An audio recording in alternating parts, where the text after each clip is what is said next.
Ahoy folks, Triss here with a quick news update on Hyrule Warriors Age of Calamity.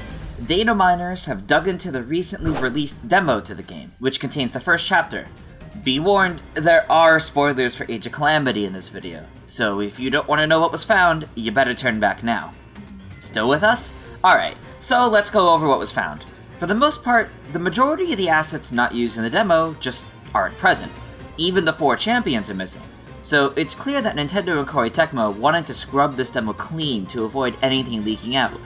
Unfortunately, perhaps it wasn't scrubbed enough, because one set of assets was found that can be very telling.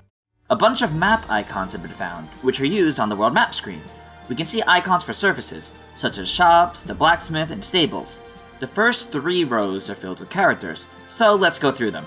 We have Link, Zelda, King Rome, Mipha, Daruk, Rivali, Urbosa, Impa, Sidon, Yunobo, Teba, Riju, Hestu, a Great Fairy, Master Koga, a Sheikah Monk, the Mini Guardian, and Ganon?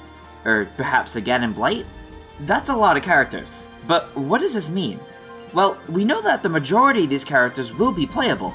Not only are these icons used for missions tied to specific characters, but they also appear in the gallery. I have a feeling that the first 2 rows are tied to playable characters. This means that King Rome would be playable, though many have expected that. And the same for Hestu, who is likely unlocked by collecting every Korok seed. The game even hints that something may happen if you collect them all. Aside from those 2, the biggest news here is obviously the presence of the future champions. Sidon, Yunobo, Teba, Riju. What are they doing here, 100 years in the past? Most of them haven't even been born yet. Well, since we know that the Mini Guardian can time travel, maybe these 4 get brought in as well? It's safe to say that their presence here must mean that they're playable characters.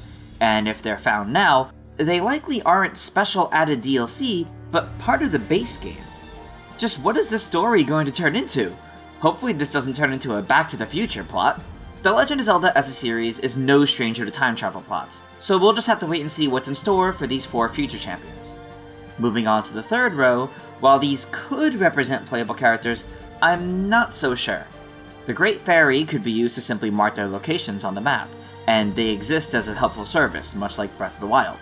The Mini Guardian already has map icons to recommend where the player goes to next, so I don't feel this one means much. The Ganon Blight icon could mean a specific boss battle against the Ganon Blights for each of the champions.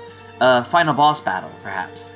As for Master Koga and the Sheikah Monk, I'm a bit more stumped to what else these could mean. Maybe Master Koga represents Yiga clan battles, and the Sheikah Monk is used for some other special type of mission or service? While I wouldn't be surprised if these all ended up being playable characters, I'm still a bit skeptical. Overall, this data mine does seem to suggest that King Rome, Sidon, Yunobo, Teba, Riju, and most likely Hestu will all be present as playable characters. I've been playing a ton of the demo, and I can't wait for the full game to see how this all unfolds. But what do you guys think? Are you excited to see the future champions here? Do you think all these icons represent playable characters? Let us know down below. Thanks for watching, and make sure to subscribe to Game Explained for plenty more on Hyrule Warriors Age of Calamity and other things gaming as well. Until next time, farewell.